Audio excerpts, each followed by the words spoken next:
All right, it is 20 minutes past 5. I call this meeting of the Monroe County Solid Waste District Citizens Advisory Committee to order. I'm Paul White. I am the vice chair.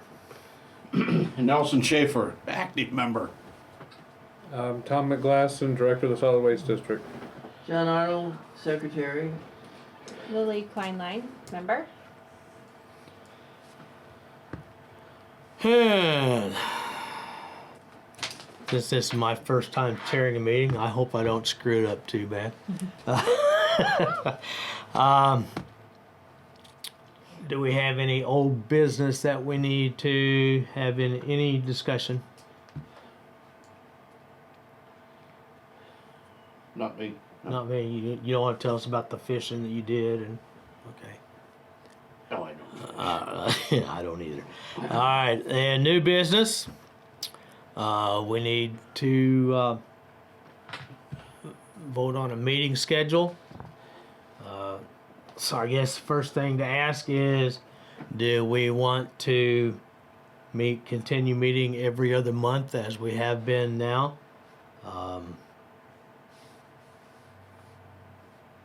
We've been meeting in the odd number months on the third Thursday of the month at 5:15. So out of the four of us,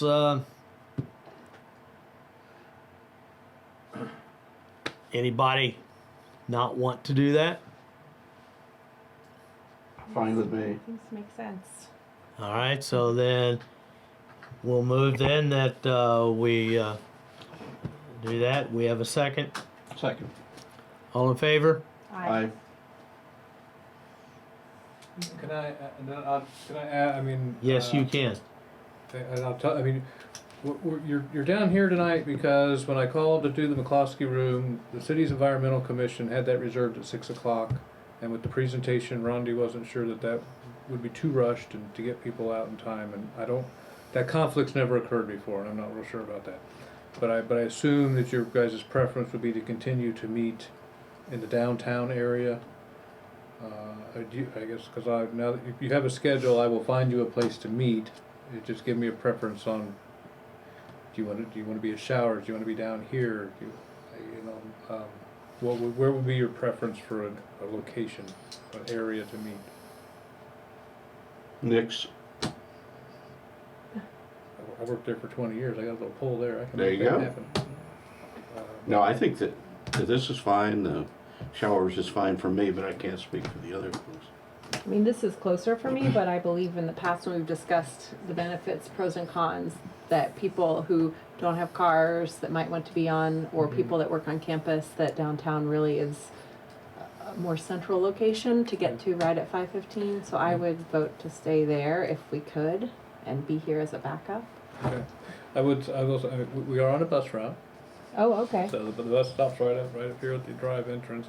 And I believe the third Thursdays of the month here, we would be in this room because the Purdue Extension Services Master Gardener program meets on the third Thursdays. In the I guess they're meeting tonight. They don't meet November and December, I think, but they have the education room and they have 30 people, so they kind of need a larger room.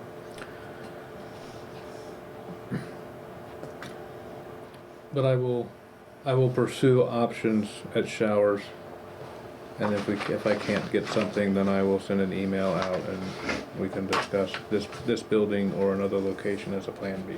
And I believe Rondi Okay. works on the north side, so then Yeah. that would also be easier for her to get to, because I know she's always in a hurry to get Yeah. there. So would be my suggestion. All right. Then I guess our next will be the presentation for the science of composting, and we have with us. Please introduce yourself because I don't know you. Hi, my name is Andrea. I've been a Kenny. Come on up to the microphone so we can hear you. Although I'm gonna need to be over here because of the computer. That's fine.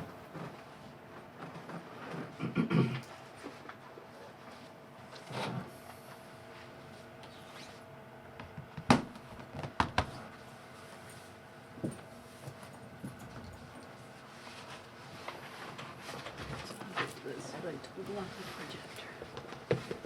No, I'm gonna be next to him. That's good. I can speak as well. Okay, well, hello everyone. My name is Andrea. I am Ryan's wife, and I am also the CEO of Green Camino and the owner of Fable Farms. And I'm here to talk to you about the science of compost.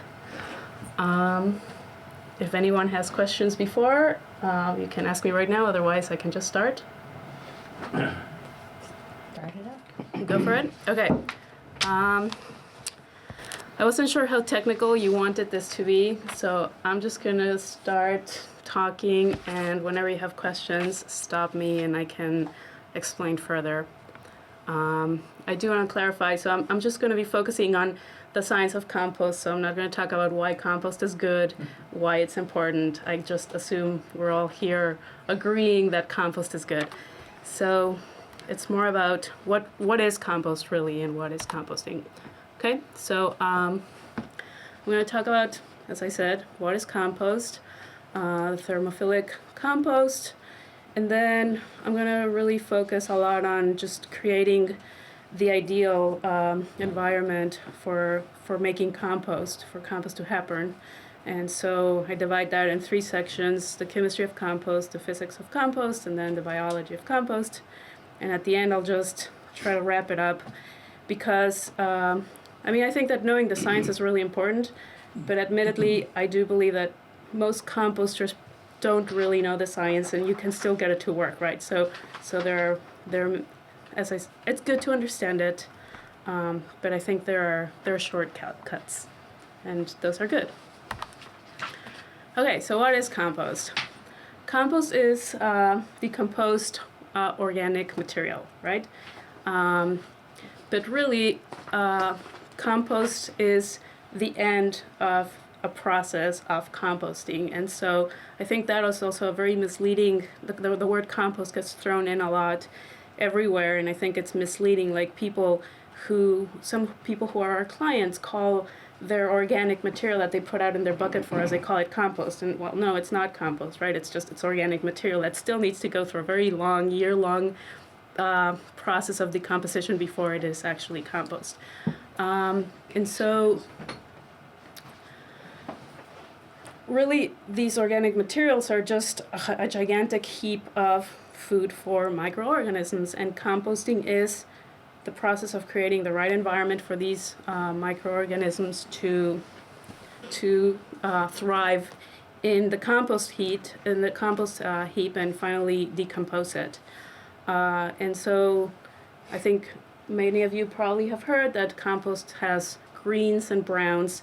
So really this breaks down to carbon, nitrogen, and then everybody knows that you have to turn compost. That's because you need oxygen. And you probably have heard that you need to put some water in your compost. That's because you need water for organisms to survive. So I'm just going to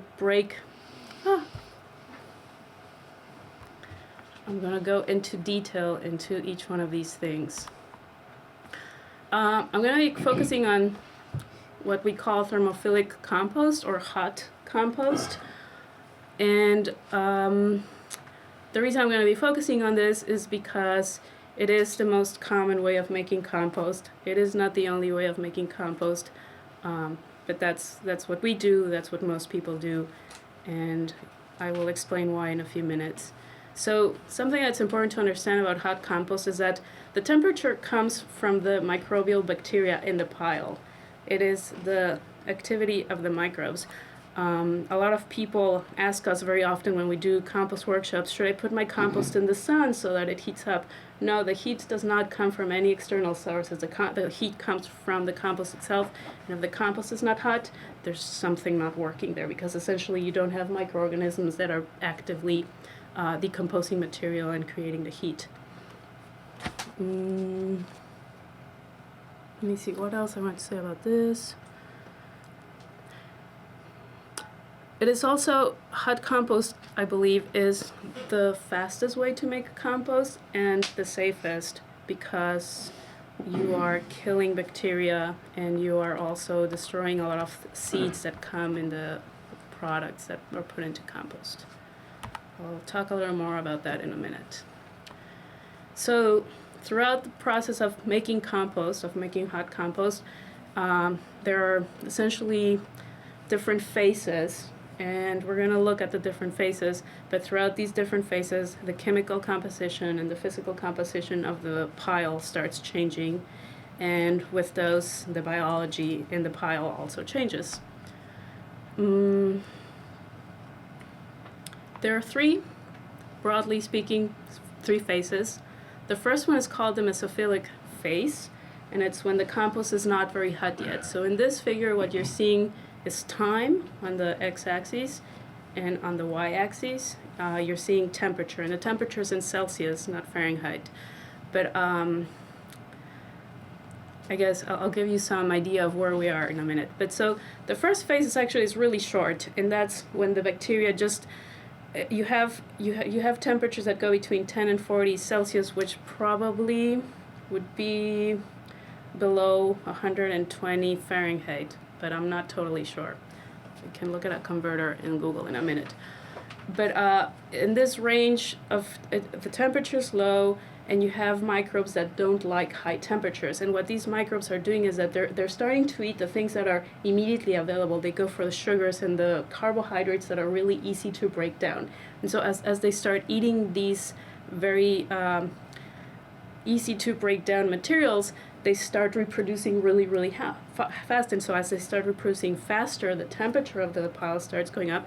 And so what ends up happening is that they warm up the pile so much that eventually they can't exist anymore.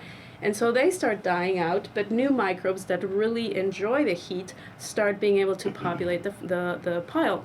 And so then you have that section that's kind of grayed out in the middle. And so that's called the thermophilic phase, which is you achieve temperatures above 40 degrees. So that's probably above 140, 150 Fahrenheit. And you also have to be careful because it can get too hot.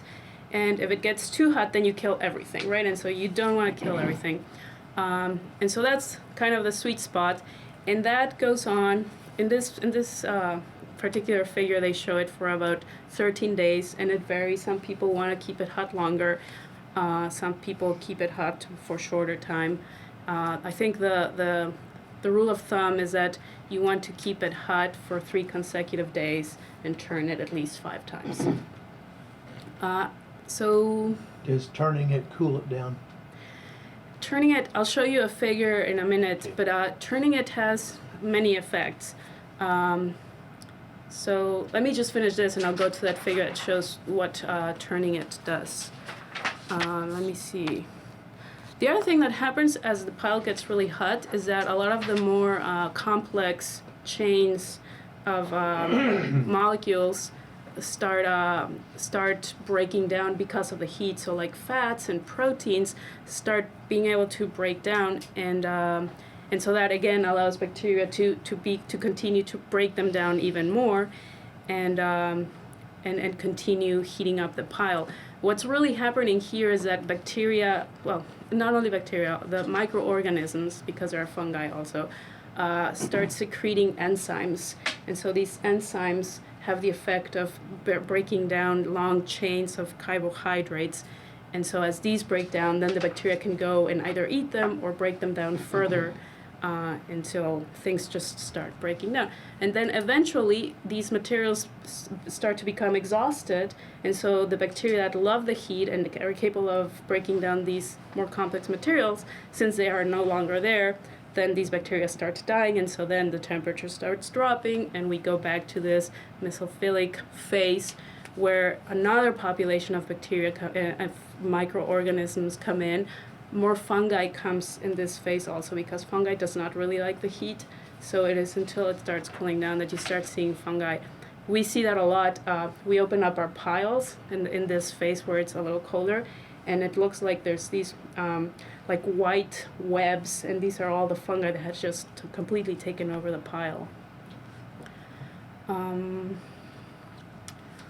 What else did I want to say about this? I think for now that's it.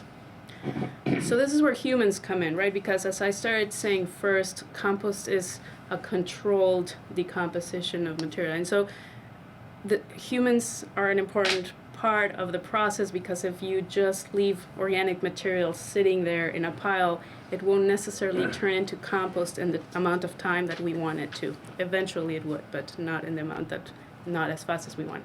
So humans come in and have to do all sorts of controls, including controlling the temperature, which is a big one. And so one of the ways we do it is by turning the pile.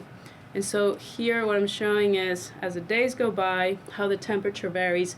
Each one of those lines is a turning event. And so what you can see actually is that in this particular case, the figure is showing that when you turn, you cool it down.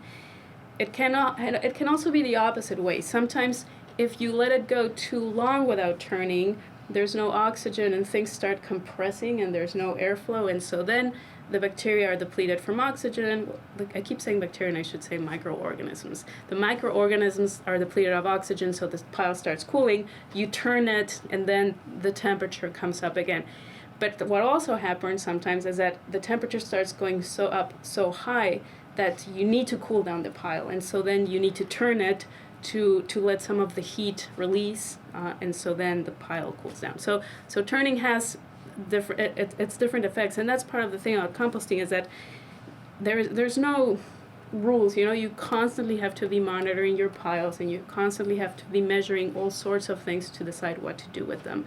It's not an exact science, I will say. Andrea, what does it mean up there, the compost can sterilize itself? Yeah, so there are two ways. One of them is that the compost can get so hot that it kills everything. In fact, it can get so hot that it can catch fire. I was talking earlier about the liabilities of a composting facility, and one of the biggest liabilities is that compost facilities catch fire all the time, right? And so when this happens, there really is nothing to do, because as the fire starts, as things start combusting, pouring water in them just doesn't stop, and it can actually make it worse. So on the one side, it can sterilize itself by getting too hot, but then on the other hand, I think in this figure, well, no, okay, so I was thinking of another thing. In this particular case, they're talking about sterilization for temperature, because you see the line up there, maximum temperature, and so what they're essentially telling you is that after 70 degrees Celsius, you're killing most of it. And when you say sterilization, that's all the microorganisms. It just gets too hot, and I think sterilization is an exaggeration, because we all know that some microorganisms can live at really high temperatures, but I think they mean in terms of the bacteria and the fungi that you need to make the compost a good product. If you do restrict oxygen too much to get anaerobic consortia, and is that dangerous? Yeah, I mean, dangerous. I guess dangerous is a strong Anaerobes are word. bad guys. Yeah, it just there are byproducts that you don't want in the compost, and I will show a little bit of the chemistry of anaerobic. What I was thinking when you said about sterilization, I was thinking of stability, right? Mm-hmm. Because that's the other thing about compost, is that the product at the end of the process has to be stable, meaning that there's nothing to break down anymore. And so at that point, it doesn't mean that there are no microorganisms in the compost. It just means that there is nothing for them to break down. They're still there, and as soon as you put them in the soil, for example, they will start repopulating. But they are there, and the important part is because all these microorganisms have been feeding from the minerals that are in the materials as they're decomposing it. All those nutrients are there in the compost. Okay. So I think the last thing I was going to say about thermophilic compost is that it is, related to the sterilization, is that you do want some degree of sterilization, and particularly in our compost where we're just, everything goes in, meat, dairy, all sorts of yard waste that people send us, and so we needed to get hot to make sure we're killing all the pathogens, even like the things that come in the manure. We use manure, and so you want to kill any like salmonella, E. coli, and seeds also. You want to make sure that the seeds get killed, because otherwise you're just spreading invasives in everyone's gardens. Okay, so now I'm going to focus a little bit about more on how do we create this ideal environment for the bacteria to populate the pile and get to the point where they decompose everything and it becomes stable. So, chemistry of compost. As I was saying earlier, the heat comes from the bacteria's activity, right? They start, they produce these enzymes that allow that start breaking down complex organic material, and as this process goes on, what happens is that you have big molecules, and the enzymes come and break these big molecules into smaller molecules, and energy gets liberated. That's what we see in the form of heat in the compost. But there's other things that are produced. There's CO2, there's water, and then of course there's the other remaining pieces of these molecules that end up being the compost. In this figure, what I'm showing is different kinds of organic materials and when they get broken down. And so you can see up there, as I was saying earlier, sugars are the first thing that gets broken down. Just like when we eat something, the very first thing that we use as energy is sugars, because they're so easy to break and they're so easy to digest. And so the bacteria, it's the same. The first thing they go for is the sugars, and then the proteins and the fats.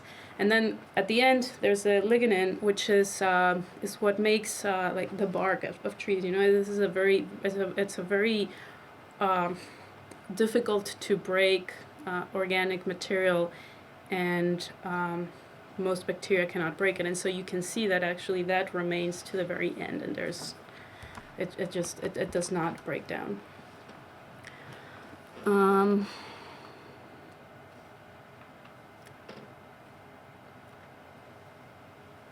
See. I think that's all I want to say about this.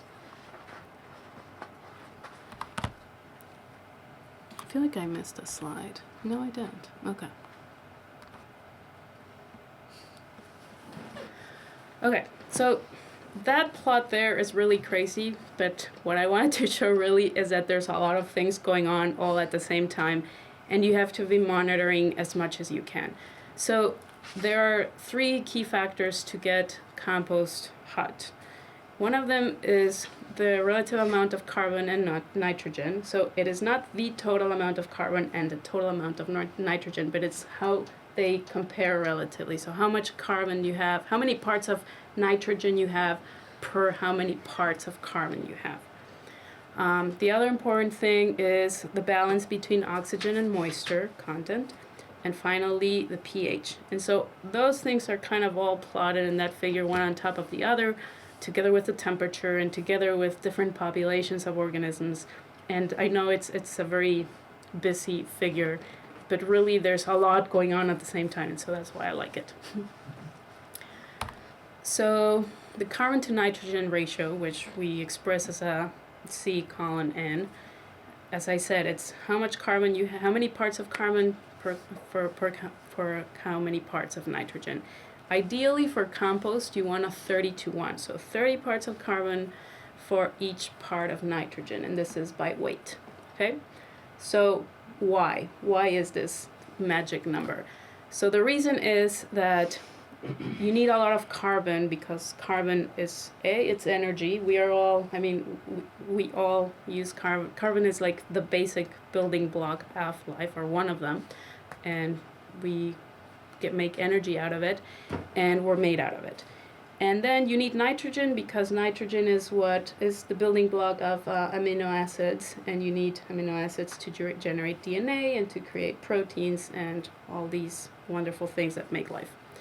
Now, the average bacteria has a ratio of 6-to-1, but you need the extra carbon for generating energy so that they can continue to reproduce.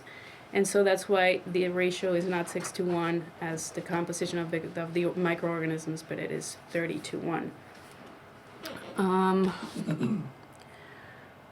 And so this is where you kind of, as somebody who is making compost, you need to play with your recipes to get it right, because if you have too much carbon and you don't have enough nitrogen, then the bacteria cannot reproduce. And they cannot reproduce, and so then you just don't have enough microorganisms decomposing the material. And on the other hand, if you have too much nitrogen, then what happens is that you still have enough carbon for the microorganisms to reproduce and generate energy, but you have an excess of nitrogen, and then you lose that nitrogen, and that's where you have issues where you have ammonia and other byproducts coming out of the pile or leaching out of it, and so you don't want that. And so that's something that is really important to get the right carbon to nitrogen ratio, mostly to reduce the amount of nitrogen that gets lost. So I think this addresses Nelson's question about some of the byproducts. So as the compost is decomposing, the ratio of carbon and nitrogen starts changing because you start using carbon as energy, and the nitrogen also starts getting used to make amino acids. But so you do have some byproducts, and so here is where you can see that a lot of the nitrogen that potentially could gets lost in the form of ammonia and nitrous oxide. And that is the reason I have those two in red, is because those actually contribute towards greenhouse gas emissions. In fact, nitrous oxide is 300 times worse than carbon dioxide for the heating of the environment. So that's a big one in compost that I feel sometimes gets ignored, that if you are not making compost correctly and you're actually having these emissions, you might not be saving in emissions as much as you thought you would be compared to the landfill. Granted, in the landfill, half of the emissions are methane and the other half are carbon dioxide, but still, nitrous oxide is really, really bad. And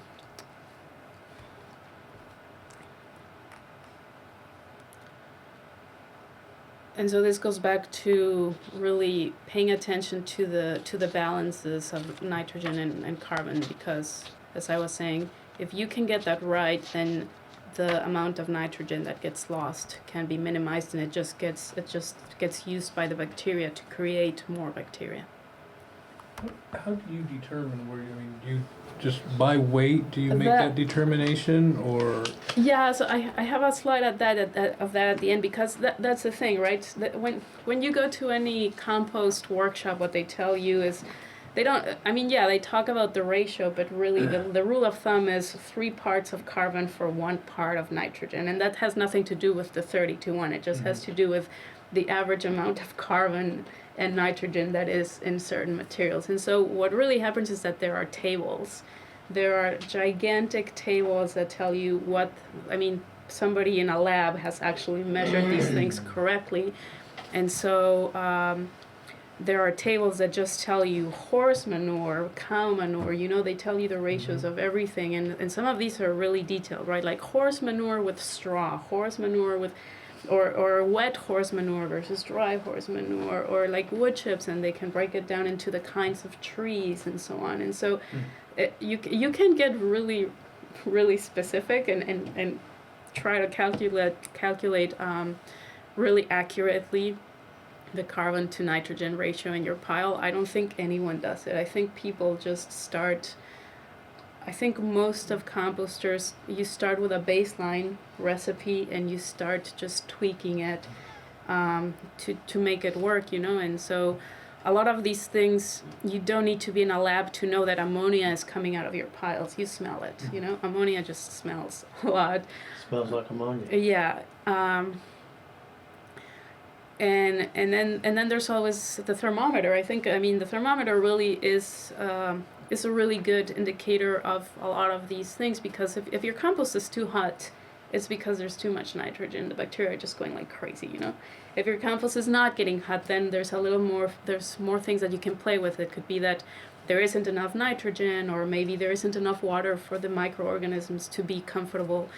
So it really is kind of just a balancing game constantly, you know, and sometimes you can start with a good pile that just you have the right amounts of everything, and suddenly it rained a lot and it got super wet, and so you have no choice but to start adding wood chips or something that will suck up the water, and then when you've done this, you've overshot, and then now you have too much carbon, so now you have to wait a little bit and introduce nitrogen. So it's a very dynamic process. So would lawn clippings be considered to be nitrous and dried leaves considered to be carbon? Yeah, generally speaking, this is what I mean. They teach you. If it's green, it has a higher nitrogen content. If it's brown, it has a more carbonaceous content. I think that when you look at the tables, you start realizing that it's not so black and white, you know.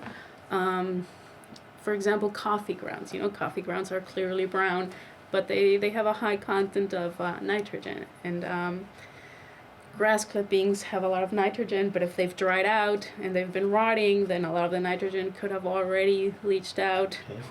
and so then it's more carbon. So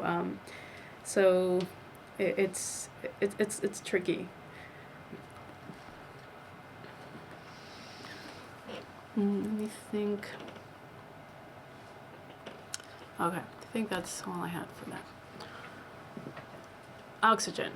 So, as we all know, we all breathe. Bacteria need oxygen, they also respirate. Microorganisms need oxygen. And, but the big thing here is that oxygen is used to oxidize all the organic materials, and that's how they're breaking down. They're being oxidized and transformed into more things. So no oxygen, there's no composting happening. Or at least there's no aerobic composting happening. So this is back to the question about aerobic versus anaerobic compost. Anaerobic compost is compost with oxygen lacking, and it happens. I mean, things break down, they just smell horrible, and the reason they smell horrible is because you start getting since things are not oxidizing, you're not getting the typical breakdown that you want from hot compost, and you're getting other kind of breakdown that just, I mean, it has, you generate, there's sulfides and things like that that get involved, and so that is the bad smell actually comes from that, this egg, you know, rotten egg, this is, comes from that. So a really big part of compost is figuring out how to keep air in it.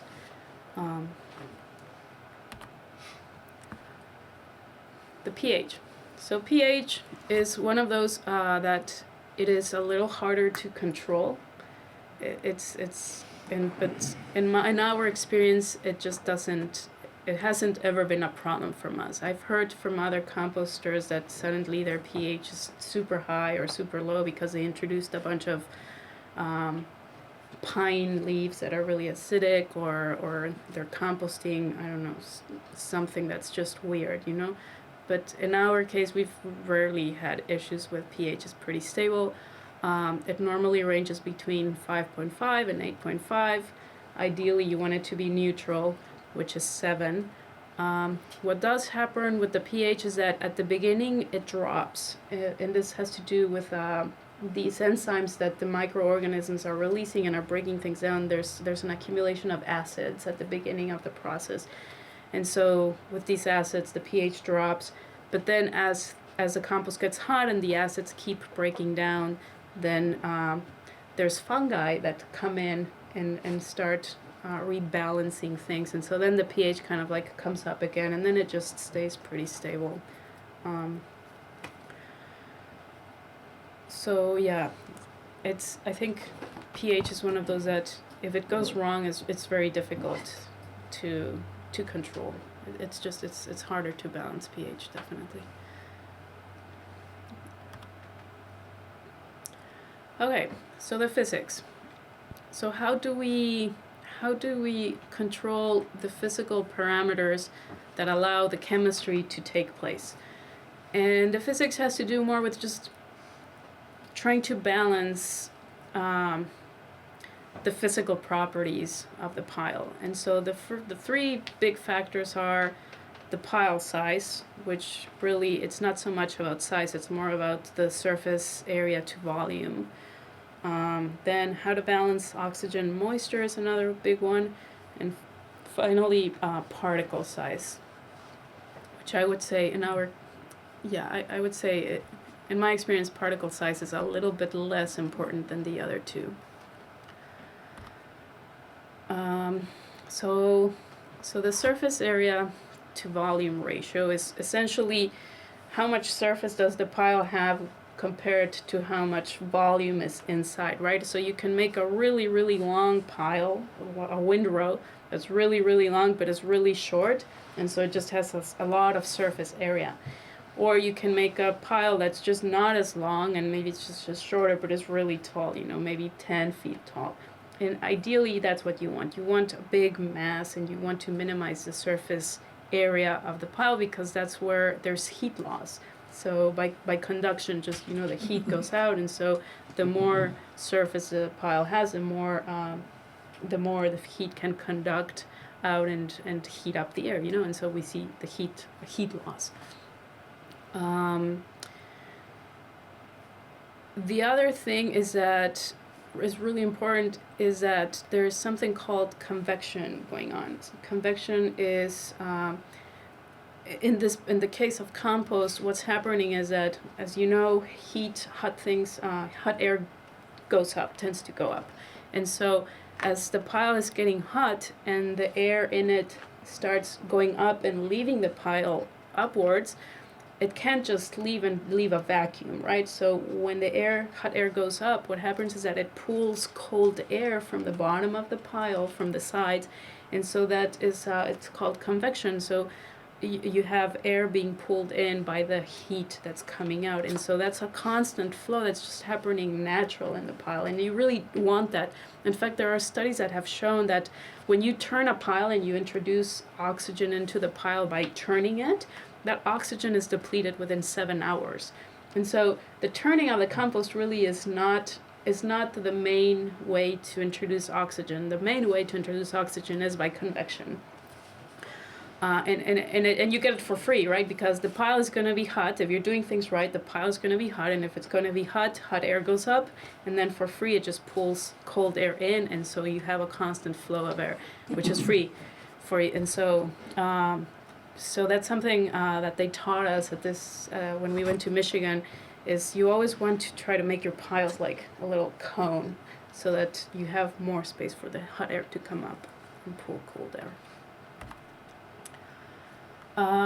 The oxygen and moisture balance is a tricky one also, because you need water. The microorganisms, all of the microorganisms, the decomposers that start in the first stage live in these water films that form around particles, and so you need water for them to be at, but at the same time too much water does not allow airflow, and so then you get anaerobic decomposition, which you don't want. So it's one of these things where you want enough water so that particles of compost have a film around them, but you want not too much water so that there's airflow, and so that's the whole diagram showing there, So for example, turning is a good way to keep things fluffy and continue and allow air to go in. It also helps you redistribute water. So if normally the surface of the pile, because of the heat loss, is dry, and so if you turn the pile, what you're doing is you are opening up the pile and fluffing it up, and you're also mixing things so that the drier parts are in contact with the wetter parts, and so things move, and that kind of gives you this balancing of oxygen and moisture more than actually just introducing oxygen in the system. And then particle size. And particle size just has to do with the microorganisms really have more access to the surface of the particles of the compost. They don't dig into the particles, and so the more surface the particles have, the more surface for microorganisms you have. And so you want something where you have a lot of surface area, but at the same time, if you have very small particles, then they just compact. Like if whenever we've gotten sawdust that's really fine, it just gets compacted, and then it doesn't let air flow, and it gets wet, and then it gets stinky. So again, a good thing is, for example, to add what we call bulking agents, just branches and stuff that are mixed in there, and so they keep the compost kind of like, they keep it from compressing and forming these pockets that are wet and don't get air. Do you, on the branches, do you chop them to a particular length or just randomly throw them in? Or? Yeah, we don't. We don't have a grinder, so for us, we just, whatever comes, we just put it in, and honestly, I mean, they're not gonna break down, but the bigger they are in that case, the better, just because they're very easy to pull out. Then with a screener, it's the first thing that comes out. Yeah. Okay, so the biology of compost. If you do the physics and the chemistry right, biology just happens, right? That's the whole point. You're trying to set up the right environment for them to just come and be happy. So really, there's nothing to do, right? Some people inoculate compost piles. I've read a lot about it. There's mixed feelings about whether it's a good thing or not. It seems to be like the best way to inoculate compost with microorganisms is with compost itself. You have finished compost, mix it with a new batch, and that's enough to inoculate it. You really don't need to get more fancy than that. And I mean, microbes are everywhere, and if they find the right place, they will love it and they will reproduce fast. So there, it's not like you have to do anything to attract them other than, set the right environment. What kinds of organisms live in the compost pile?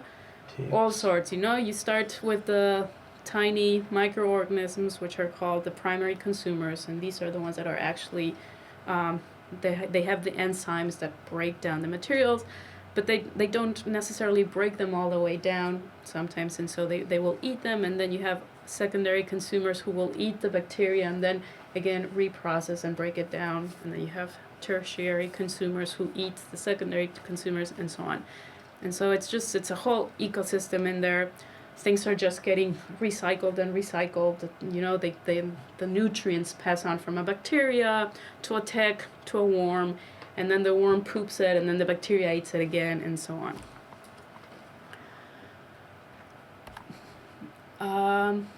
This is what I was talking about earlier. The smaller microorganisms live in that little film of water that's around the particles, the compost particles. And then you have things that are a little bit bigger that are actually just, more in the scale of the compost particles themselves.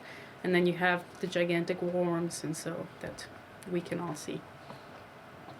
And as I was saying, everything just it's just getting repurposed, going from one organism to another, or making new molecules that then become the stable part of the compost. The parts that just don't break down further. Do you introduce earthworms into your compost piles in the early stages? We don't. They come by themselves. The Okay. ones that are native to to the area. We do vermicompost aside in bins, but that's not hot compost. Although a lot of people are starting to catch on to the fact that you need hot compost, and so what a lot of vermicompost people are starting to do is that they first have a hot pile, they let it heat up, and they go through the process of breaking it down, and then they feed that to the worms. It seems to be a much safer, just healthier way, because again, you're sterilizing the pile, you're killing all the bacteria that you don't want, Salmonella, E. coli, and then you give it to the worms. So, yeah. Okay, so putting it all together, this is kind of like the table that everybody wants to have. These are the ideal levels and the parameters. But this still doesn't help you, right? If somebody said, okay, here's what you need, take this home and make compost, who knows what it is, right? Like, how do you find the 20-1, between 20-1 and 40-1 ratio? How do you measure your moisture content? So, there's, as I was talking about, this is a little screenshot of one of those tables. And so you can see it's divided into high in carbon or high in nitrogen. And normally the tables give you the moisture content, the carbon to nitrogen ratio, and the bulk density. And so there you have your numbers. There's also Cornell Composting has a spreadsheet where you can go in and you can put different materials and it calculates things for you. And so you tell it, well, I'm going to use 30% poultry manure and 30% sawdust and 30% leaves. And so you put it into a spreadsheet and it kind of like calculates things for you, and it tells you, no, it's too wet, or no, it's too high in carbon. And so you have to start playing with it. Here's how we measure things like how much air and the bulk density. You know, you put your materials in a bucket and you weigh them and you compress them, and so you weigh them, and so then you know how much weight you have per whatever, a cubic yard, and then you can fill it with water, and so you measure how much water that I put in here, and so the amount of water that you've put in the bucket is actually the amount of air that used to be in the bucket, right? You displace the air with water, and so that allows you to measure how much airflow you have in your materials. So these are all important things that we did it when we were trying to figure out what our recipe was. At this point, we don't, every time we start a new pile, we don't do this unless we have a new material and we just don't know how it's going to work. Then we go back to the very basics and we measure everything and we make a small little pile and we test it and we see if it's going to work.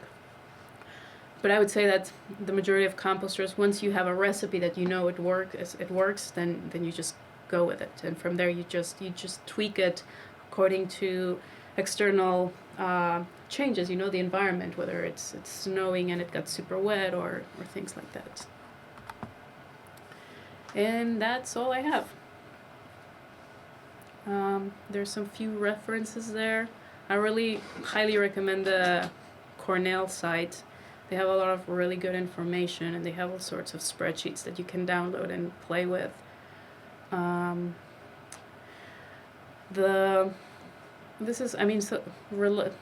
Tangentially related, the EPA greenhouse gas emissions calculator is also fun to play with. You can give it an amount you calculate how much emissions you are producing from either composting or from driving a car, and so you put it in and it tells you what it's equivalent to in terms of like how much energy of a house or how many wind turbines or things like that. So I like that.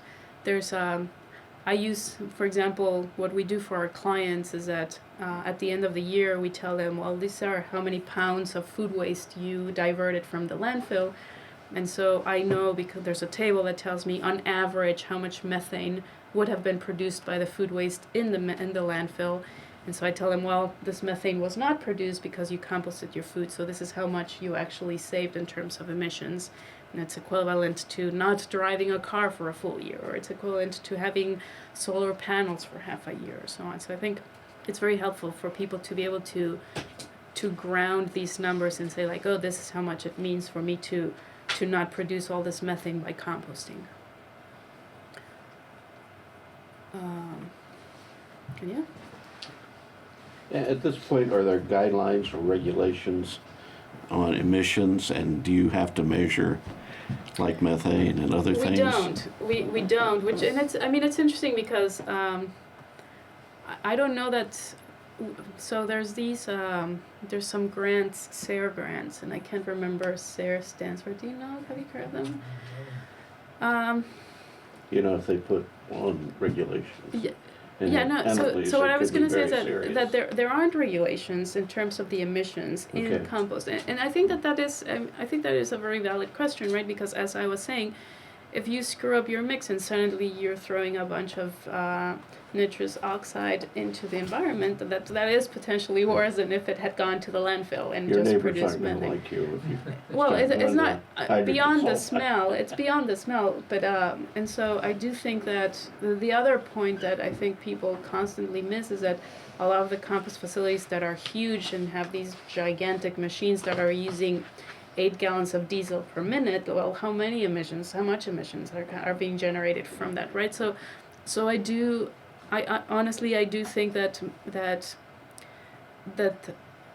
all these externalities should be taken into consideration when you're actually counting, well, how many emissions did I save by composting instead of landfilling. But I don't know that anybody. I mean, I've read a few peer-reviewed papers of people who have gotten really into it, more in the context of compostable materials. For example, there's a big debate right now about whether compostable materials are actually saving us anything, because most of the materials are coming from Europe or Asia. You're having to cut down a bunch of forests to put in all this corn or all these palm trees, and then the whole process of converting that cellulose and that starch into plastic and then transporting it here, and so at the end of the day, how much are we really saving by composting? It just depends how you're doing it, and Yeah. so But right now, the regulatory no, the regulations you're too small to have been found yet. No, nobody. I don't think any of the agencies are regulating emissions in composting facilities. What is regulated more and it is easier to, I think, measure is leachate. So there's a lot of concern about contaminating water tables and the things that come I was down. wondering, do you do this on a impervious pad of concrete or something, or It just do it on the depends. ground? It depends. So there are places where you will be required to have a compost pad, and it has to be concrete. In our case, we were not required to do that because we dug a pit. It was like a 7-foot pit, and we had to monitor it for a period of time and show that even in high water seasons, the water was not coming up. And so since there was no water, it meant that there's no water tables under us, and so the probability of polluting was very low. And I presume then there are not microbiological measures either. You don't have to test for pathogens. No, or anything. item, at least in Indiana, for item, the biggest concern really is pollution of underground water tables. It could be that in other states it is And especially here, you'd different. have to be very cognizant of the karst, because that can be a Right. direct Right, so for line into example, the yes, groundwater. exactly. So when we were applying for our registration with item, like you have to look at the maps, and there's areas clearly like the karst areas that are just forbidden. Flood zones, obviously, FEMA flood zones But are conversely, forbidden. there are areas with a lot of clay, which would be Right, which is relatively where we slow are, and to so these things. that was one of the advantages for us. But yeah, I think it's very hard to measure emissions, right? In landfills, they try to capture them, and that's how they measure how much there are. But even that's something I was reading recently, that a lot of the landfills that capture the emissions, they don't do it immediately. Like a lot of the waste comes and it's first staged, and then it goes into the landfill, and that's when they're capturing all these emissions. And so it turns out that at least for food waste, most of the emissions come out very early on. And so the big part of the emissions are just being lost, and they're not being Well, and on some large landfills, the Southside landfill in Indianapolis and the Terre Haute landfill, actually capture enough methane to run greenhouses or Right. a brick plant. Right, but that's what I was saying, is that they don't capture it immediately, because the waste doesn't always go immediately into the landfill where everything is being captured. There's like a staging area, right? The trucks come and they dump, and then it gets pushed. And so in the case of food waste, you're losing a lot of the methane and other stuff that's coming out of it. Thank you. Hmm? There's also landfills that run 24/7. Oh, And so, in those situations, you have the waste is just exposed and continuing to get equipment run back and forth over it, and before it's actually in an environment where decomposition can start to occur, Right. it's been exposed It's for, been 36, 72 hours. Exactly. Yeah. Yeah, there's definitely something that is also interesting to me, and I mean, I'm a big advocate of people should do their own compost, right? But in reality, a lot of people, for them to make their own compost, is they just have a a bin in the back and they just dump things. And so when you're just dumping all your food waste into a pit, as I was saying earlier, you have a really high concentration of nitrogen, and most people don't add the carbon. So most of this nitrogen is escaping in the form of gases that are not necessarily great.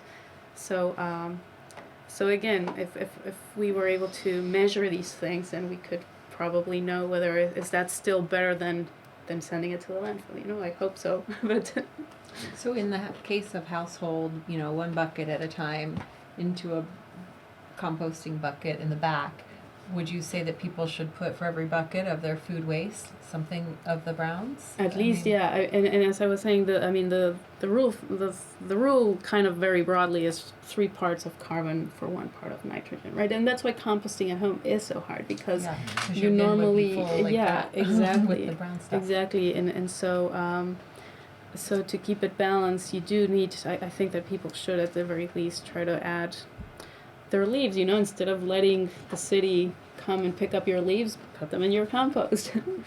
There's you don't have to. I mean, a lot of the materials come for free, but They're welcome to come to my house. Mhm. No.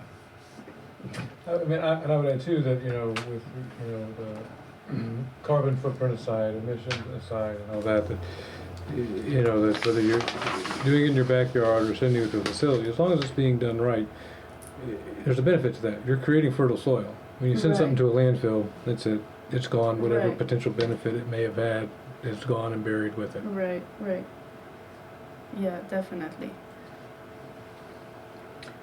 And that's the other thing, right? That I mean, there are tons of compost facilities, but I think that if every town and city had their own, then you're creating compost that is being created locally, and you're not transporting all this compost around the country. That's again, I mean, Ryan always tells this story that one of the reasons we started this is because we couldn't afford the compost, and the reason we couldn't afford it is because it costs as much to ship it in than to buy the compost. So people are paying $1,000 in compost and then another $1,000 just to bring it in pallets, you know. So if it's local, then you can cut farmers' cost in half just by not having to move it from so far away.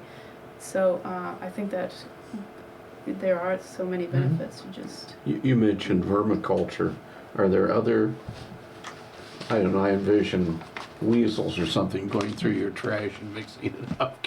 Can you train animals to do well, that kind of turn it for you? We use chickens a lot. Oh, you know. Yeah, very good. Part of why, for us, chickens You have the nitrogen too. Yeah, they poop on it and that adds Yeah. fertilizer. But a big part of it also is that they eat a lot of it, you know, and so it helps us balance things out because it reduces the amount of food waste that we have. And then you they can eat the mix chickens. Yeah, I mean, they mix it, and they're really good at pulling out metals. That's the other thing that's amazing. There's something about the shiny stuff, and then they pull it out for us, so that helps. You don't have like magnets or anything to extract We metal? don't. Yeah. We don't. A lot of the newer, the machines that people use definitely have magnets and all sorts of things, but we try to minimize Chicken the magnets. use of machines. So we use chickens. We have almost, I think, 150, 200 chickens, and as the operation grows, we just get more chickens, you know. Pack rats will do that too. They love shinies. Anything else? All right, then we have no members of the public unless Katz wants to say something. Okay. Then our next meeting will be Thursday, March 19th. Location to be determined, but most likely back to the Showers building. So, And Tom will keep us informed of that. And so, thank you for your presentation. It's Of course. been helpful. It's helped me realize some of the stuff that I just kind of did when I started doing some of this. You can see them at the farmer's market during the summer. If I go, They don't show up down. I don't want to be in amongst any So do you use the guns compost blazing at your and farm? whatnot. You know. The compost you're creating for Green Tomato, the Fable Farm? All right, so I Selling it then and, this meeting is and adjourned. using it, yeah. Thank you, Cats, for being here and recording. We appreciate you as always.